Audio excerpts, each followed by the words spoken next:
श्रीलक्ष्मी श्रीमहालक्ष्मी क्षीरसागरकन्यका उत्तिष्ठ हरिसम्प्रीते भक्तानां भाग्यदायिनी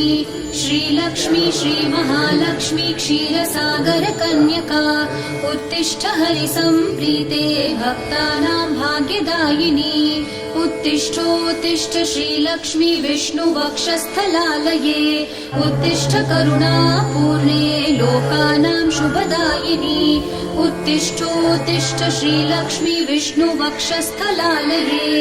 उत्तिष्ठ करुणापूर्णे लोकानां शुभदायिनी श्रीपद्ममध्यवसिते वरपद्मनेत्रे श्रीपद्महस्तचिरपूजित पद्मपादे श्रीपद्मजातजननी शुभपद्मवक्त्रे श्रीलक्ष्मी भक्तवरदे तव सुप्रभातम्।